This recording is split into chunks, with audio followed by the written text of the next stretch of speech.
Good afternoon, everyone. Very good afternoon. My name is Akira. I am studying in 5th grade. My story, my choice. My story, my choice. Generally, educational, personal freedom and experience. Personal life experience. Life according to the one's own will wish and thoughts.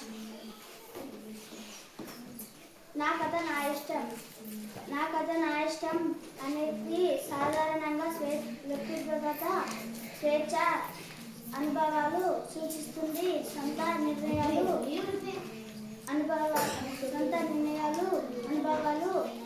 Jeevitha